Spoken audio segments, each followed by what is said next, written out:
A little bit of background. You all know his resume, you know his athletic accomplishments, and we'll get into some of those to the extent that he wants to talk about them. I'll give you a little bit of context as to how I consumed and got to know the man, the myth of Deion Sanders. You see, we're actually born 11 months apart. Wow. He is my elder.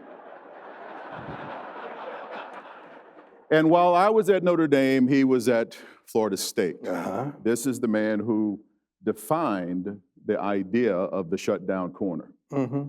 And he had been doing that for quite a while. And he was as shy then as he is now.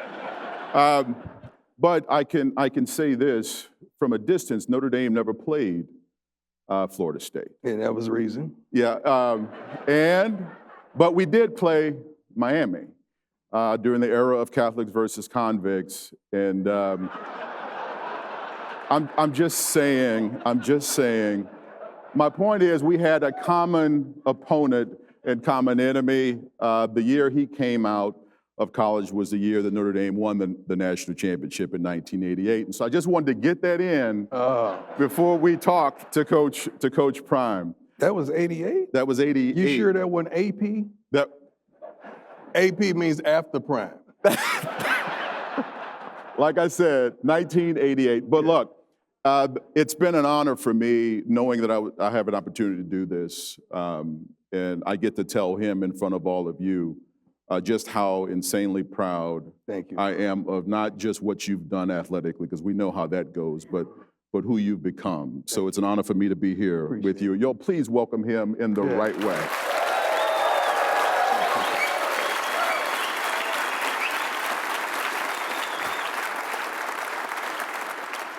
I want to turn it over to you. And my question is, what was the inspiration and how did Prime come about? But I'd like you to give some insight into a little bit about your background. Tell the audience a little bit about who was the guy before Prime, and then what led to Prime. Prime actually came from basketball. You know, I think I dropped like 36 that night. I had a couple dunks back to back, and we were going back across town on the yellow bus, you know, through our trips. And one of my homies, he said, you know what, man? He played football and baseball with me. He said, you are prime time. I said, you're right. and the nickname stuck since high school. Then I went to college at Florida State, and this agent made the biggest mistake that one could ever make in life. He gave me a pamphlet that told me how much everyone made in the NFL. And I looked. High school? No, I went to college. I'm at Florida State now. Okay.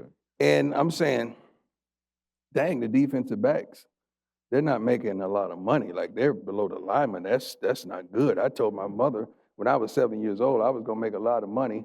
I was going to be rich, and she was never going to have to work another day of her life. And that right there is not going to get that. So I went in the bathroom in my dormitory and looked in the mirror. And I created this character, Primetime. It was all marketing. And the guys was out there chasing girls, which most college men do. Not none of y'all in here. You would never do such a thing. But I had a little black book, not with girls' numbers, with quotes. I'm the best thing since peanut butter and jelly. If you throw the ball at me, the next sound you hear is going to be the band. I just had a book of quotes because I knew I had the goods and I had the work ethic. All I had to do is exercise the marketing because I know I had it. And from that, I created this character, Primetime, which some of you love, some of you hated, but you wanted to see him play. Time out. How old were you? I was 19. And where did this idea of Prime as a brand come into existence? It was from the dream. I'm not a liar. I tell the truth to a fault. And I told my mother that she was never going to have to work another day in her life. You got to understand also, coming out of high school, yeah, you can clap. It's okay. Miss Connie. Yeah. Also, was drafted by the Kansas City Royals out of high school. And they offered me a substantial amount of money, but that was not going to retire my mother for the rest of her life. So I bet on me. I bet on me. Some of you talk the talk, but you don't walk the walk, and you're not willing to bet on you. I bet on me. I'm going to college, and I'm going to do this thing. Then I will have balance. Not only football player, baseball player, but now I could play this one against this one, because if I have two people bidding on me, that creates more value. I thought like that as a young man because I had this insane confidence. Where did it come from? I want you to understand. Do not allow my confidence tonight to offend your insecurity. Because everybody that's confident, you're going to clap with me. But if you're insecure, you're going to say, oh, Lord, I can't wait till he gets from up here. I can see you tossing and turning. But I had that confidence because I worked my butt off, because I saw my mother working her butt off. So I worked my butt off, and I knew I had it, that intangible. I knew I had a gift, and I just had to develop it. Where did it come from? The gift came from the Lord. The work ethic came from my mama. And the nonstop attitude, that was just a tremendous thought process, because I didn't want to be like my fathers. I didn't want to be like anybody in the city. I didn't want to be like this guy or that guy. I was uniquely him. Tell us about Miss Connie and my mama, she is, who she was. She was one of the hardest working women I've ever seen. Never complained, never bickered, never murmured, never talked negative about my biological father, who was a drug addict, my stepfather, who was somewhat of an alcoholic, but he wasn't abusive. Never complained a bit. To this day, never asked me for a first-class flight. She's going on her fourth home, never asked me for a home, never asked me for anything, but I provided for her because that was my mama. My mama never saw me play in high school. Yeah. See, it's hard for me to have a pity party on some of today's kids because my mother never saw me play in high school.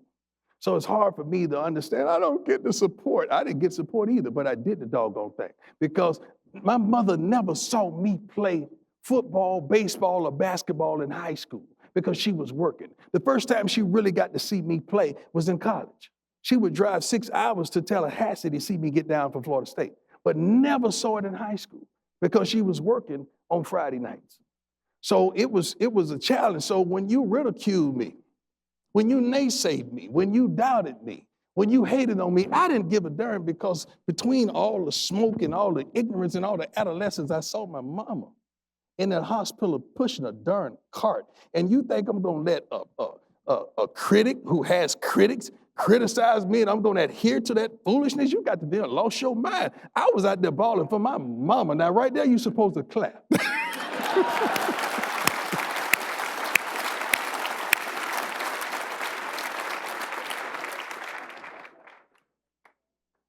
And yeah, and I'm trying to keep a straight face, but this is inspiration in the flesh. So you are at Florida State. This is before the internet. Mm-hmm. This is before social media. This is before what we think about today and talk about as NIL. Right. Before the transfer portal. You and I were sold on the idea, or at least us in that era, we were sold on the idea that the bargain for exchange for a student athlete, regardless of where they came from, was such that it was an even trade if we traded our athletic prowess, our work ethic, in exchange for that educational opportunity. And yet, there was something about you at 18, 19 years of age that was paying attention to the economics of the business. Right. And so you say your mother was your inspiration for wanting to take care of her, but the business part of it. I watched everything, man. I watched the way people moved, the way they reacted. I had several different shows, white shows, black shows, Hispanic shows. I watched everything. I watched the relationship between Fred Sanford and Lamont. I watched Archie Bunker and Edith. I watched the Partridge Family and the darn the Brady Bunch. I watched the Jeffersons. See, I watched Good Times, even though it never was good. I don't know why they call it Good Times. So I watched all that stuff and I just studied. And I prepared and I said, okay, I'm gonna take that out. And then I had these heroes that I couldn't touch, I couldn't feel, but they were my heroes. But I never tried to emulate them or imitate them, but I did take little bits and pieces from them and incorporated them myself. You can see a little Ali in me. Because he was bold and he was brash and he was confident and he was, oh, God, Muhammad Ali. I loved him. He was the baddest of the bad. Dr. J, this man was a brother, then they called him a doctor, and he didn't have a PhD. I love that. I love that. I love Hank Aaron for what he endured during the home run title chase. I love how he stayed focused. Even the gentleman ran out to disrupt him when he was running around the bases, when he eclipsed Babe Ruth, and he still was focused on just getting home to touch that play. And my last guy, I know you may disagree at this stage in age, but O.J. Simpson was O.J. Simpson, not the O.J. that the young people know. I'm talking about the old O.J., not the O.J. and the Bronco. I'm talking about the old O.J. where he had the white community, the black community, he had all communities, and he was beloved by his teammates. Right.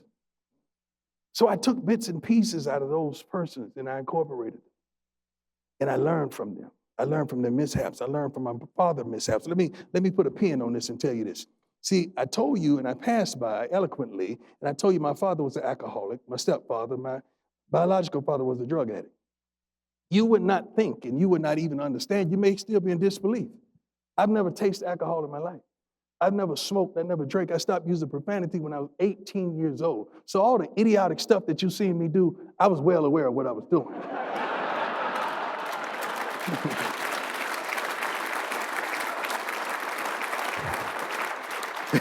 It was strategic, it was a plan, it was part of the process. So for all the executives in the room, it was intentional. Yes. He knew exactly what he was doing. What I was doing. And to those of us who were fellow sophisticants on the gridiron, we thought he was crazy. But guess what? He recognized early on that you were in a business. And I'm interested, as we sort of fast forward, and we can talk about your professional career, and I opened up by commenting that you defined the definition of the shutdown corner. Yes. And my teammate.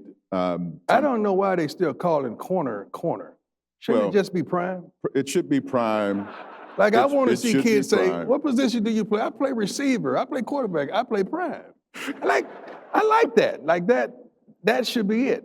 Well, it'll be that from here on. Thank you. It'll be that from here on. So you played the prime position and redefined it. And at the end of the day, one of my college teammates, who was a Heisman Trophy winner, went on to the Hall of Fame in the NFL, Tim Brown. Mm-hmm. And I told Tim that I'd be having an opportunity to talk to Prime. And I said, "What's the first thing that comes to mind?" He said, "Disruption." That from his days in college, as we remembered him, but also throughout your entire professional career, you were a disruptive force, both on and off the field. Right. On the field, they had to account for you at every moment. At every moment. They had to think about it. And you would shut down one half of the field. But off the field, you were disruptive because back in the 80s and the early 90s, it was not accepted for athletes, particularly black athletes, because we're going to talk about it, particularly black athletes, not to stay in their lane. And I'm interested in how, as we move forward to you now being Coach Prime, how culture has played a role in how you thought about yourself. I don't know what that means, man. Everywhere I go, they talk about culture. They talk about culture. When I was at HBCU, they talked about culture. Now at Boulder, they're talking about culture. Now you're talking about culture. Culture pretty much, to me, is the understanding of the way you go about your business, unapologetically. We create cultures. We don't adhere to cultures. We create times. I don't adhere to times. We create fashion. I don't adhere to fashion. I do me because I want to be happy. God only made one me. I would look like a fool trying to emulate and imitate you when there's only one me, and I'm uniquely and wonderfully made. Why in the world? I never in my life tried to be like anybody. I shared previously that I would take bits and pieces, but it was incorporated into me. God has given me a tremendous gift, and I've been able to see past the smoke and past the fire and past the curtains and walk through and enter in some places that I wasn't supposed to be in. because I had the nerve. Quit allowing people to tell you who you aren't, that don't even know you, that don't even know your middle name, that don't even know your address, that has no good mention and intentions for you. And they telling you what you aren't. Even some of your family members, I've never adhered to that because I've always known what I was. And I always have known who I am. And that's a bold thing for a young brother that understands who he is in this day and age and stage of life. I've always understood who I am, where I'm going, and how to get there. And that's powerful, my brother. Amen. So Yeah. let me come at it then from an angle that might resonate. So let's talk about influence of the coaches in your life. You know, I had Lou Holtz, you know, who was a contemporary of Bobby Bowden. You know, I got a Lou Holtz story. And Bob, well, we could save that for after. Yeah, that's a good one. No, it's quick. He's my hula bowl coach. What's that? He was my coach at the hula bowl when we went to the All-Star game. Okay. And he'd get in front of the team and like he's talking about the punt return and we're gonna do this. I said, oh, coach, hold on. You know I led the nation in punt return, right? I got this. He said, I gotta go now. Go ahead and do it then. All right. Every coach that you've played for from high school, and I know you played football, basketball. Mm-hmm. Every coach would talk about the culture of their program, and certainly in the NFL, the culture was a little different because you were making more money than many of the coaches who were coaching you. What kind of influence did the coaches have? If you don't talk about it as culture, how do you describe the influences that now kind of define your coaching strategy? They influenced me from the birth, from the beginning. Coach Dave Capel, Caucasian man, seen me playing in the hood on this rec league team, came over to my crib and asked my mother, could he take me to the other side of town? And I played for this organization, this wonderful organization. And he and his wife treated me like I was their own. That was the first time I ever been on a plane when we flew to Carolina to play. We flew to Georgia to play. And from that relationship, I had never seen long driveways and tennis courts in the backyard and families eating their meals together. I had never seen a Mercedes-Benz and you didn't have to hide from the police at the point in time. I had never seen a family sitting around the table with the father at the end of the table eating dinner together. I had never seen those type of things. And it blew my mind when I went over to their homes after the proposed games.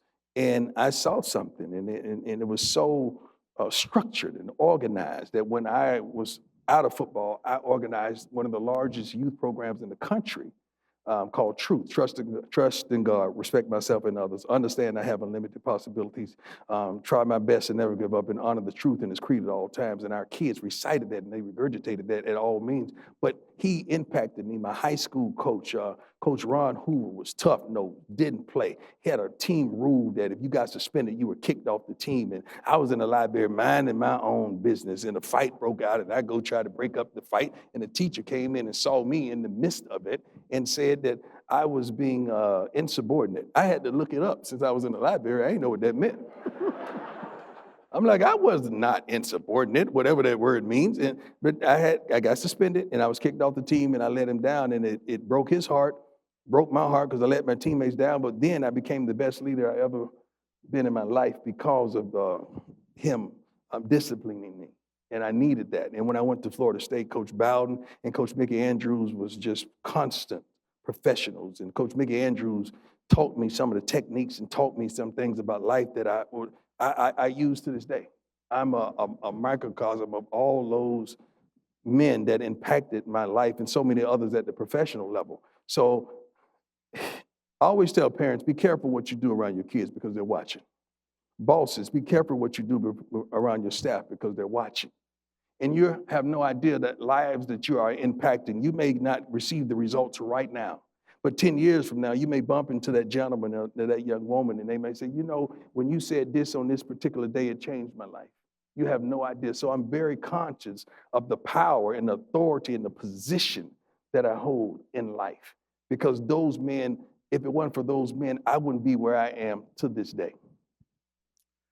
So you are now at Jackson State. When did you first have this idea that you wanted to coach in college? I didn't really. I really didn't. My kids, I was going to be an empty nester because my second oldest son was already at South Carolina. He accepted a scholarship there. And my youngest son was getting ready to go to FAU, and he could have went to any Power 5, but he chose there because he wanted to start his freshman year. And my daughter she still had a couple more years in high school.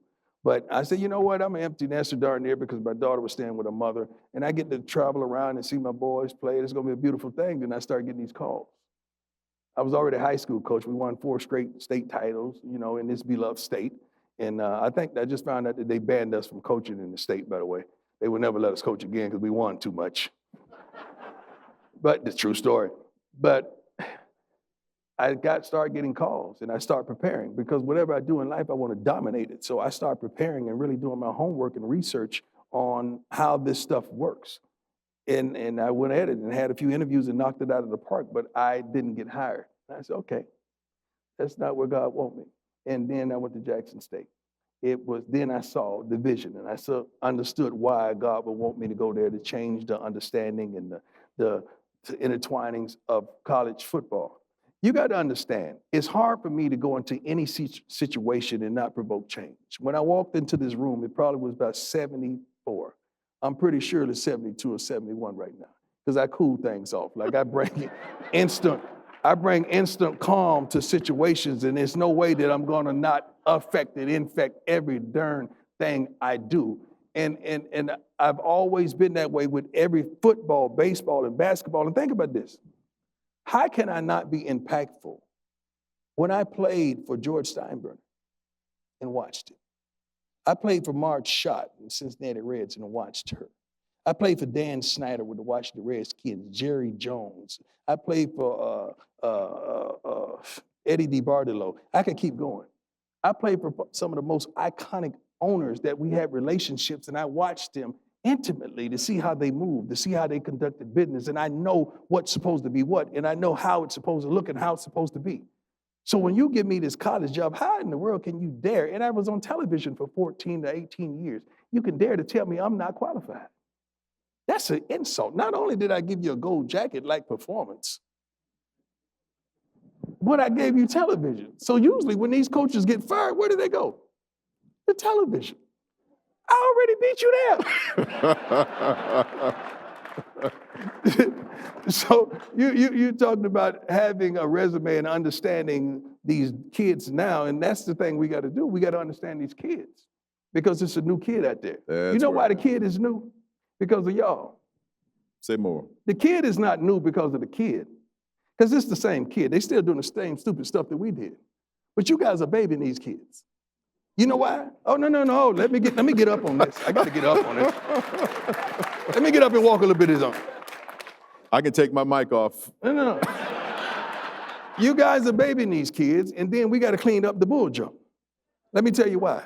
Because some of you are so successful and you're doing way better than your parents.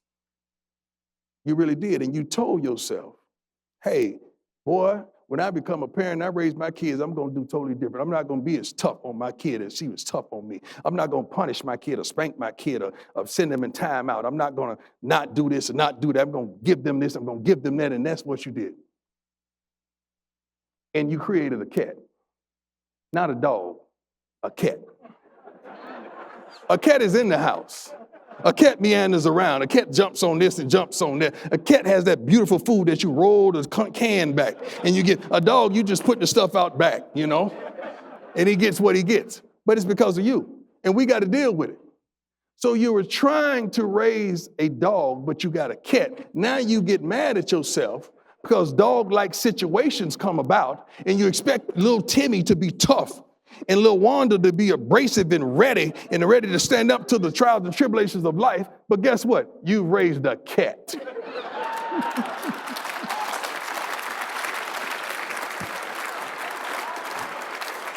Now I'm stuck with it, and I got to fix it. Okay. What in your mind was the biggest transition? I'm trying, y'all. I'm trying. When I start lying, stop me. Because I'm not lying and you know it. He's like, darn it, he's right. I got 3 cats at home right now. Biggest transition for you going from the booth and all the ancillary things that you were doing commercially. You're now the head coach of young men at a football program at Jackson State University, historically black college and university, HBCU. And what was the transition like for you? It was no transition. I don't change. I change things. Where's Chris come now? Where's Chris? Chris, where are you? Are you out there? Chris is one of the young men who's responsible for me being here. I coached his son when he was 7 years old. And we were winning then. The same principle, the same thought process, the way we work, the same work ethic, the same knowledge of the game, the same want and hunger and thirst for the game. I coached the same darn way I was coached as a young man. And I added me into it to even take it farther. So I didn't change anything. So I just learned relationships, and I learned pretty much don't expect me out of them. And that's a fault that we all have. We expect someone to make the same decision that we would make, or to do the same thing that we would do, or to react the way we would react. And that's not even possible, because there's only one you. God only made one you. That's why you're so special, because there's only one you. But yet and still, I don't expect none of my cornerbacks to be prime. Did you know how good I was? I'm just joking. No, he's not. No, I'm not. But I really don't expect my cornerbacks to be that. And I want to see what that young man has, or that young woman who's employed in that program, what they have. And I want the best you could be. That's the deal that I made with my kids. I don't need you guys to be the best on the team, because I coach them from youth all the way up. But I need you to be the best you that you could possibly be. And that's what I want for you all. Be the best you that you could possibly be. We get the same amount of time. So don't tell me about time. We get the same 24 that everyone else gets. What do you do with your 24? Don't get mad at me because I'm living. Don't get mad at me because I'm dominating. Don't get mad at me because I'm on it and I'm in it and I'm about it. Don't get mad at me because I'm alive.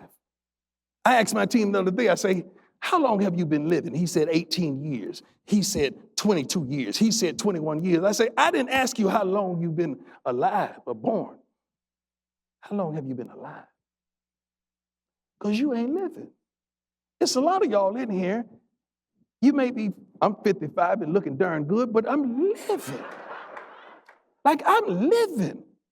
Ask yourself that when you get back to that beautiful room up there. Are you living? Are you just alive? Baby, I'm living.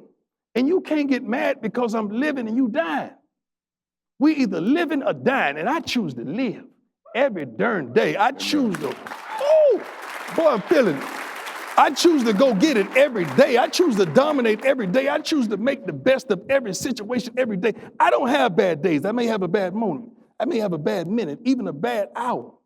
But I never have a bad day, because I got the remote control to my life, baby. And I'm sitting back there with a big screen running that thing. You think I'm gonna give you my remote and let you turn my channel and turn my volume up and make me get louder, make me get lower? You don't control me. I control me. And I am living. Now, right there, you're supposed to clap.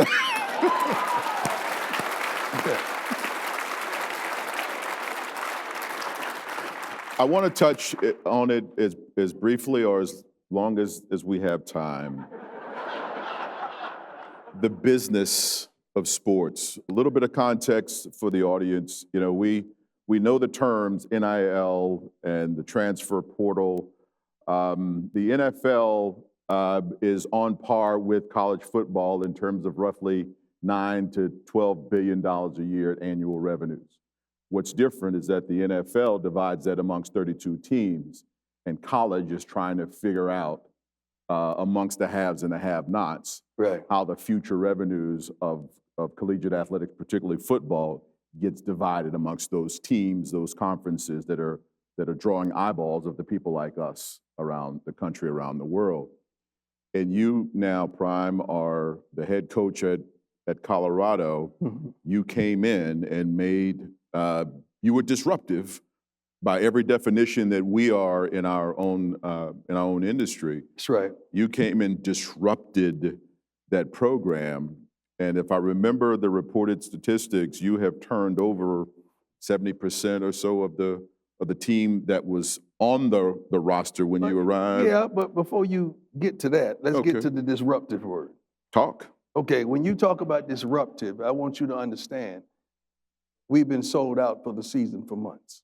I want you to understand that we sold out the spring game. I want you to understand we had over 500,000 viewers. Thank you, baby. You go, girl. You go, girl. You go, girl. I want you to understand that we had over 500,000 to watch a spring game, the highest since 2016. I want you to understand that our apparel sales has gone up 700%. I want you to understand that we, the number one team in the portal, ranking-wise. I want you to understand that we finished, I think, in the top 25 in recruiting, and we just got there last December.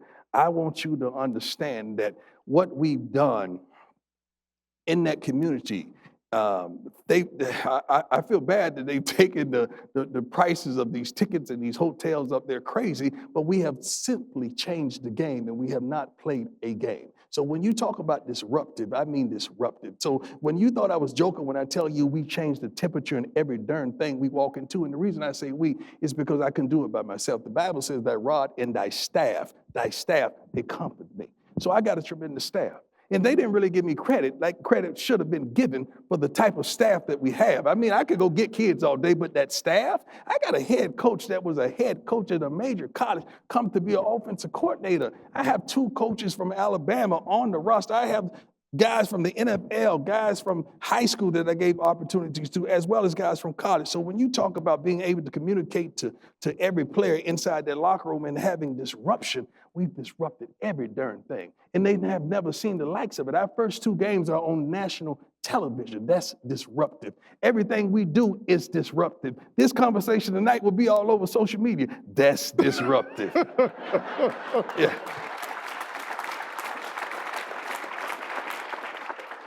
So how has the advent of NIL and the transfer portal changed the way that you think about the business of coaching? You got to understand, a lot of these coaches don't get it. Some of the big ones do, but some of the other coaches don't get it. I've been to the mountaintop. I've been in the NFL. So when I look at the portal, it's free agency to me. You know, when I look at kids coming out of high school, it's draft. There's only a limited number of those kids that's going to get selected now because you have so many people out there in the portal. But it's different with the NIL, and I don't really. I keep remembering my head coach, so I got to choose my words every now and then. It's a voice inside that. No, don't say that, Brian. Don't say that. You got to understand that it's only a few players in the whole NCAA college football that you can identify with that are really marketable enough that some of you wonderful people that are astute in business would say, you know what, I'm going to give that guy a NIL deal. That's name, image, and likeness. Other than that, how do they really add value? 2 of those gentlemen we have on our team. That's Travis Hunter, which was the number 1 player in the country a year ago that chose to come to Jackson State with me, then chose to come to Colorado with me, and my son, who's the quarterback, who's phenomenal. So those are 2 young men that can flat out ball. And we have 2 of the possible 3 or 4 in college that you may recognize.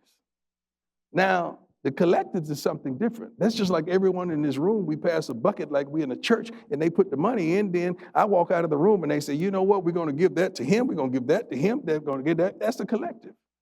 That's not the way it was intended to be. It was intended to be name, image, and likeness. It was intended to be that. But since it's that, I'm going to play your game.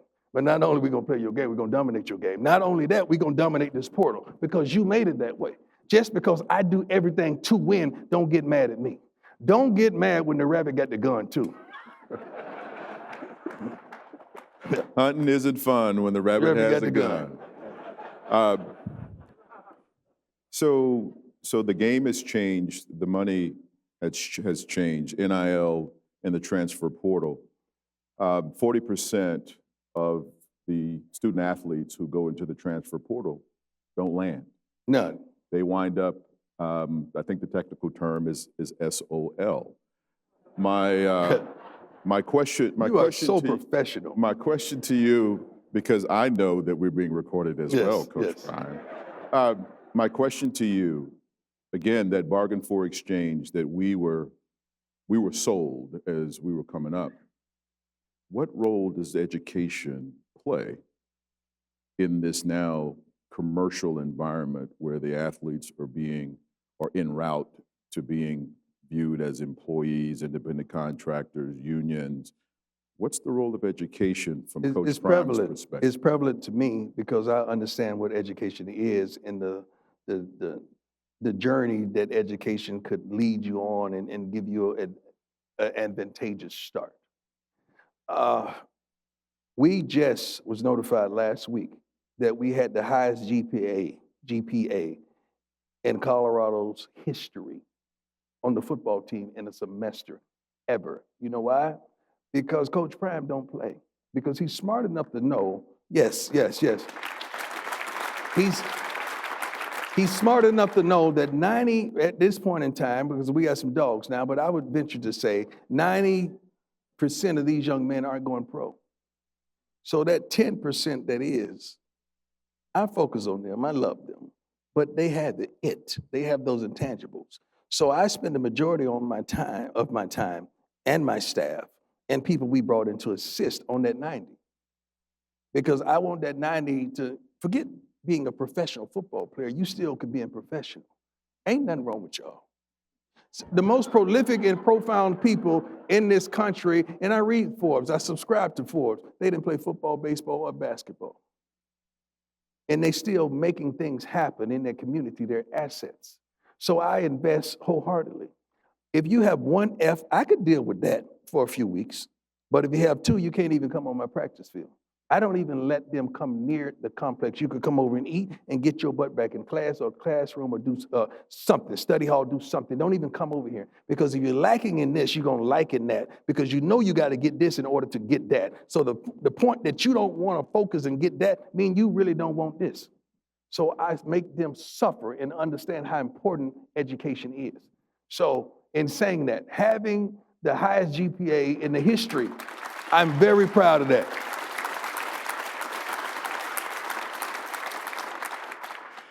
One of the challenges, they're the kids who are on your squad. How do you think about the kids? I just referenced the 40% of the kids in the transfer portal who don't get to land.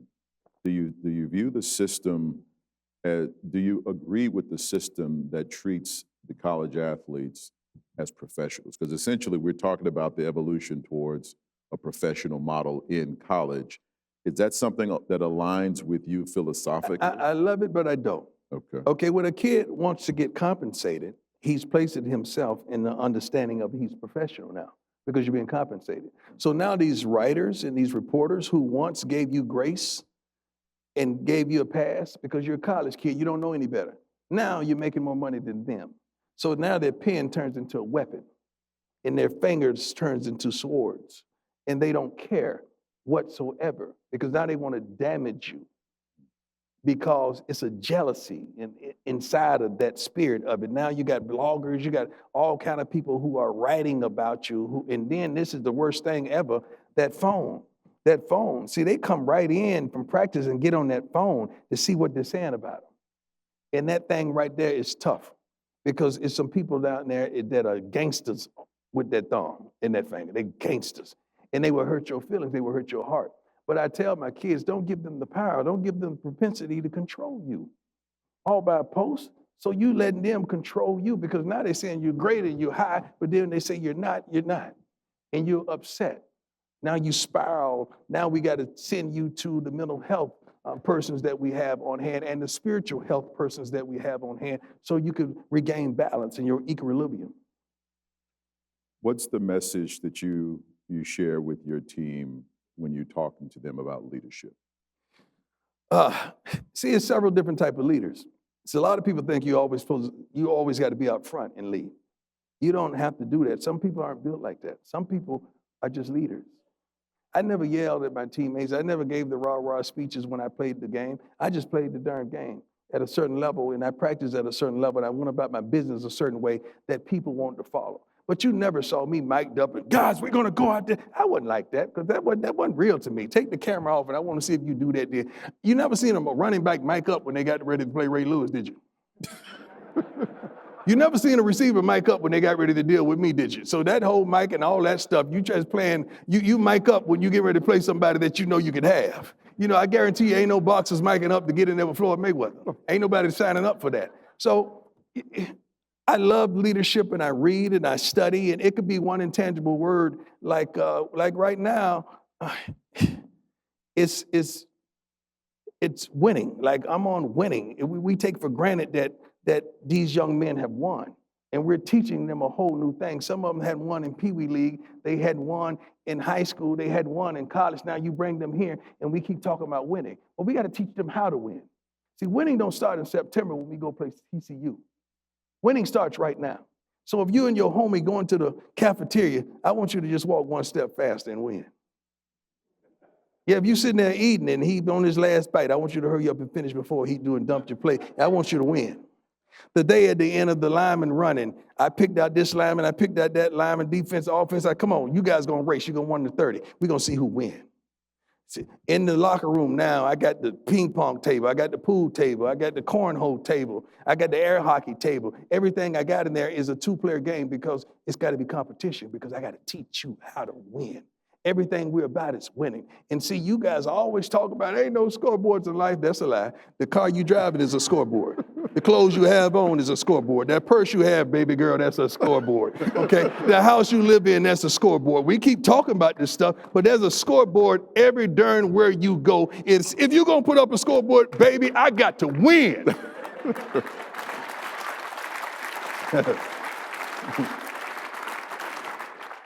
You know, before I ask the last question, what inspires Coach Prime?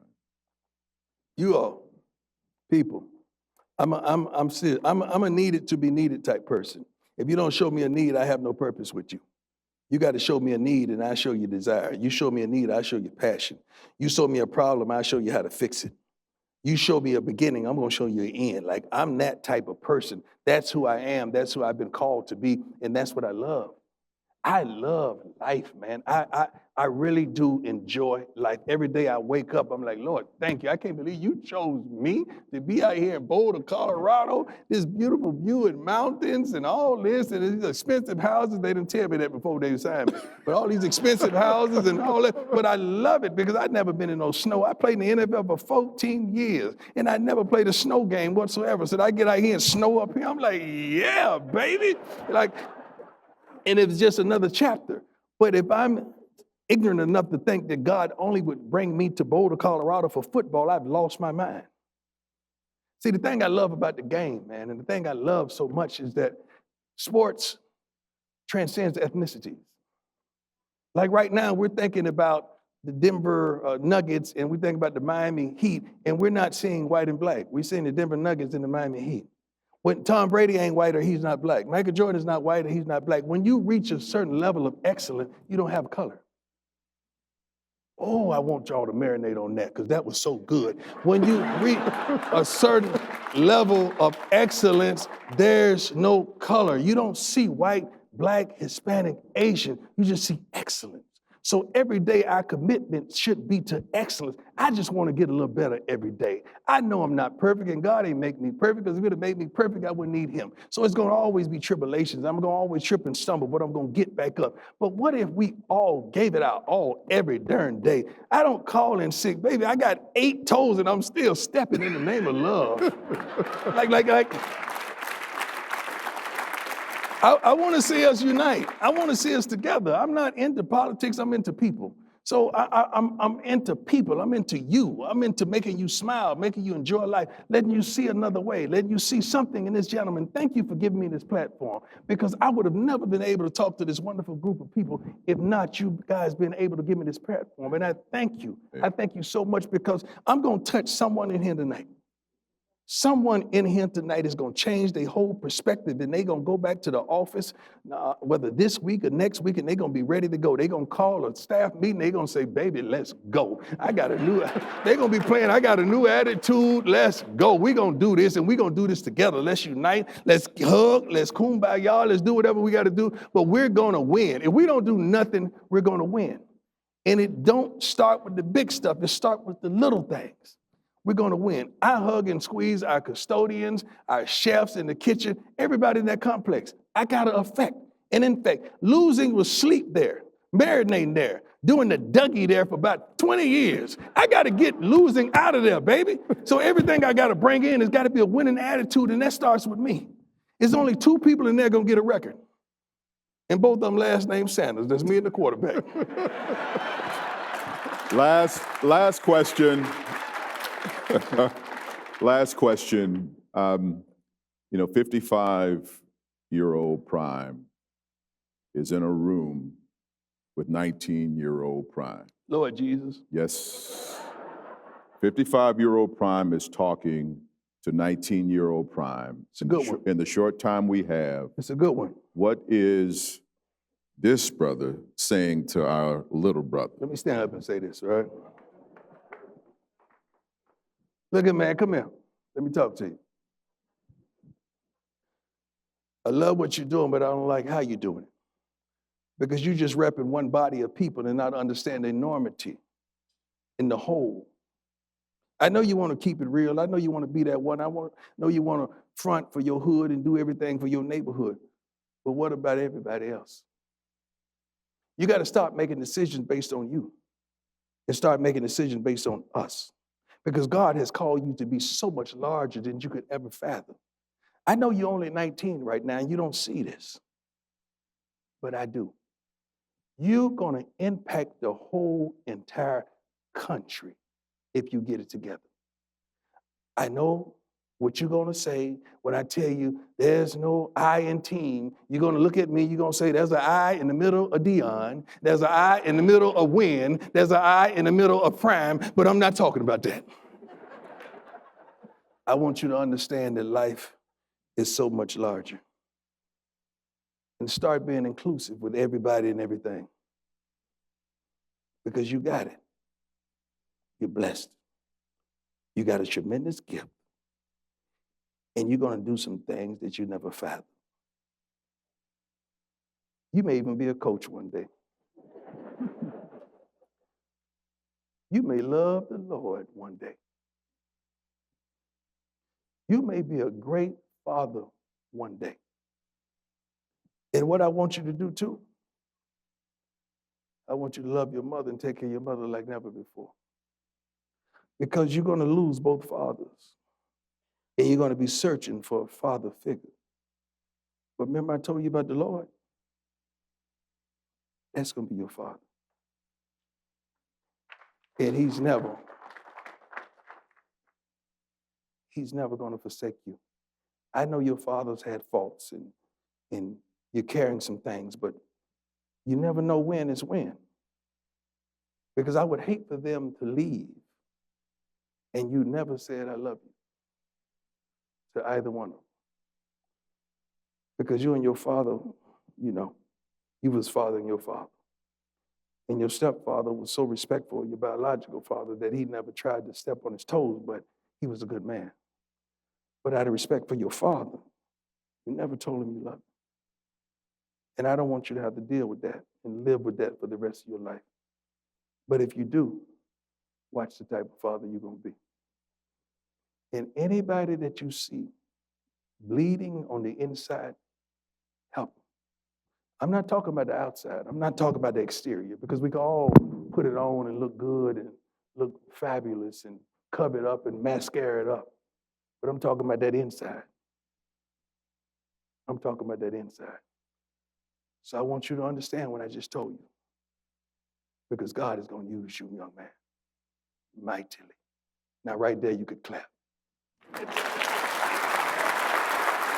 Ladies and gentlemen, please help me thank our guest, Deion, Coach Prime Sanders. Thank you, my man. My brother.